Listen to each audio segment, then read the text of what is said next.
काही वर्ष वैद्यकीय प्रॅक्टिस केल्यानंतर मला एक प्रश्न नेहमी पडायचा की काही आजारांसाठी अनेक लोक औषध उपचार घेत आहेत, पथ्य पाळत आहेत, जीवनशैलीत बदल करत आहेत, व्यायाम करत आहेत, पण तरीही अपेक्षित सुधारणा का होत नाही. मग मी फक्त आजार नाही तर आजारामागील व्यक्तीचा अभ्यास सुरू केला. प्रत्येक रुग्णाला मी त्याची वैयक्तिक माहिती विचारू लागलो. आजार सुरू होण्यापूर्वी त्यांच्या जीवनामध्ये नेमकी काय परिस्थिती होती, तो व्यक्ती कोणत्या तणावातून जात होता, त्याचं बालपण कसं होतं, त्याची कौटुंबिक परिस्थिती कशी आहे. आणि मला एक गोष्ट जाणवली की आजारानुसार काही समान इमोशनल पॅटर्न होते. तेव्हा मला समजलं की आजार बरा करायचा असेल तर फक्त शरीरावर काम करून उपयोग नाही, तर मनावर देखील काम करणं गरजेचं आहे. आज आपण थायरॉइड डिसऑर्डरच्या माध्यमातून ही गोष्ट अधिक चांगल्या प्रकारे समजून घेऊ. आज आपण थायरॉइड डिसऑर्डर मागे दिसणाऱ्या इमोशनल पॅटर्न विषयी समजून घेणार आहोत. नमस्कार, मी डॉक्टर दत्ता दातीर या व्हिडिओमध्ये अगदी मनपूर्वक स्वागत करत आहे. सर्वात अगोदर आपण थायरॉइड म्हणजे काय हे बघू. थायरॉइड ही आपल्या मानेच्या समोर असलेली फुलपाखराच्या आकाराची एक छोटी ग्रंथी आहे, पण तिचे काम खूप मोठे आहे. शरीराचा मेटाबॉलिक रेट नियंत्रित करणे हे तिचे मुख्य काम आहे. आता मेटाबॉलिक रेट म्हणजे काय हे आपण समजून घेऊ. आपण जे अन्न, पाणी, हवा शरीरामध्ये घेतो ते योग्य पद्धतीने साठवले जाते, गरजेनुसार वापरले जाते आणि नको असलेल्या गोष्टी सोडून दिल्या जातात. आणि हे सर्व प्रक्रियेसाठी एक विशिष्ट गती असते आणि या गतीला मेटाबॉलिक रेट असे म्हणतात.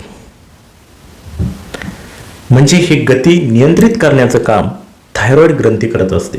या ग्रंथीचे कार्य बिघडण्यामागील मुख्य भावना काय असते, तर मला जे हवं आहे ते माझ्या हातातून निष्ठत आहे.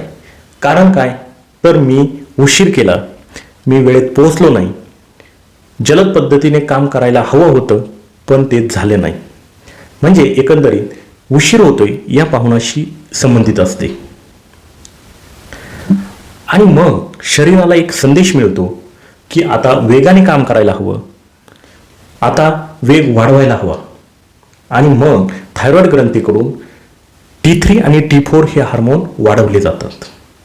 आणि जर ही परिस्थिती दीर्घकाळ राहिली तर याच परिस्थितीला आपण हायपरथायरॉइडिझम असे म्हणतो. वेळ निघून गेली, हातातून संधी निघून गेली, आयुष्यात खूप उशीर झालाय असा जर विचार येत असेल तर शरीराला संदेश मिळतो की आता वेग कमी करायला हवा, संधी पकडण्यासाठी वेळ कमी करायला हवा. आणि मग थायरॉइड ग्रंथीकडून T3 आणि T4 हे कमी केले जातात आणि यालाच आपण हायपरथायरॉइडिझम असे म्हणतो. याची अनेक उदाहरणं देता येतील. मला प्रमोशन हवं होतं पण ते मिळालं नाही, मला जॉब हवा होता पण मिळाला नाही. कारण काय, तर मी वेळेवर पोहोचलो नाही किंवा मी ज्या वेगाने काम करायला हवं होतं त्या वेगाने काम केलं नाही, मी जलद गतीने काम केलं नाही. किंवा एखाद्या आईला वाटत असेल की मी वेळेवर मुलांसाठी काही करू शकले नाही, आयुष्यात खूप उशीर झाला आहे.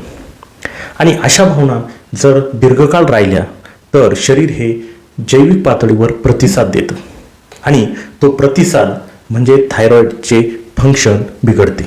आता प्रश्न आहे, जर हा पॅटर्न तुमच्या आयुष्यामध्ये असेल तर त्यावर काम कसं करायचं. अवेअरनेस ही हिलिंगची सर्वात पहिली पायरी आहे. कारण जोपर्यंत आपल्याला स्वतःचा इमोशनल पॅटर्न लक्षात येत नाही तोपर्यंत आपण त्याला बदलू शकत नाही. सर्वात अगोदर स्वतःला प्रश्न विचारा की मी सतत कोणत्या गोष्टीसाठी धावत आहे. मला सतत उशीर होतोय असे का वाटते, किंवा मी स्लो आहे असे मला का वाटते. मी कोणती संधी गमावल्याचं दुःख अजूनही बाळगून आहे, किंवा मी सतत स्वतःला सिद्ध करण्यासाठी का धडपडत आहे. उत्तर लगेच मिळाले नाही तरी चालेल, कारण हिलिंगची सुरुवात ही नेहमी प्रश्नांपासून होते, नाही की उत्तरापासून. आणि शरीराबरोबर लढू नका. शरीर हे तुमच्या बाजूने काम करत आहे. शरीर हे तुम्हाला काहीतरी सांगण्याचा प्रयत्न करत आहे. शरीराची भाषा समजून घेण्याचा प्रयत्न करा.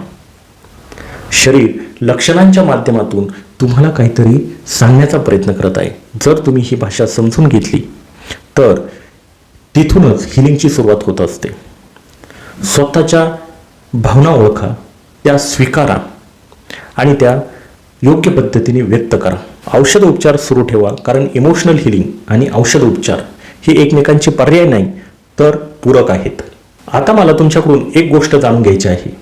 कमेंटमध्ये अवेअरनेस हा शब्द लिहा, म्हणजे माझ्या लक्षात येईल की तुम्ही हा व्हिडिओ अगदी शेवटपर्यंत बघितला आहे.